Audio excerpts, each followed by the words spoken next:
आरंभ करी वृद्ध खरा को देखिले एबे समस्ते छानिया टिके खरा देखिले घर बाहर को जीवा पाई सभी अमंग ए तातीरु रक्षा पाइबा पाई टिके एसी रो ठंडा हावा तले बसी पड़िले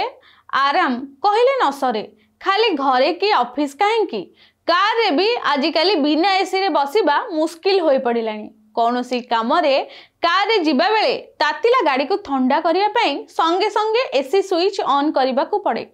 किंतु आपण जानिछंती कि एपरि करबा द्वारा आम शरीर उपरे एहा की प्रकार प्रभाव पकाउछि कार भीतर तापमान आम शरीर और फुसफुस तापमात्रा ठारू बहुत अधिक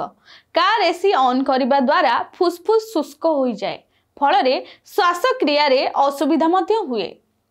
कार भीतर वायु केवल ड्राए होई न थाए बरं एथिरे प्रचुर परिमाण रे धूली मध्य रही थाए एसी रो भेंट को मझिरे मझिरे सफा न कले सेथिरे धूली और मैला जमीबा आरंभ करे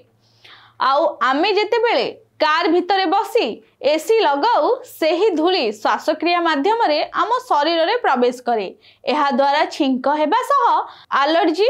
आस्थमा एवं ब्रोंकाइटिस भली रोग हेबार आशंका बढ़ी जाए कार रे बसिबा मात्र के ही एसी ऑन करबा द्वारा एहार तापमात्रा रे हठात परिवर्तन घटे आम शरीर एही परिवर्तन को सहजरे ग्रहण करि पारे नाही फल रे शरीर रे पीड़ा अनुभव हेबा संग को मुंड बिंधा भली समस्या देखा जाए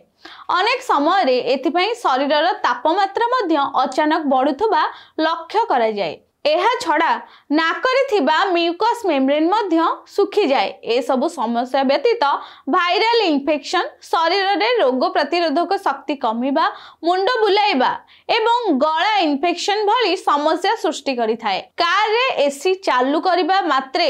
आमे विंडो सब को बंद करि देउ एपरि करिबा द्वारा कार ठंडा होई जाए सत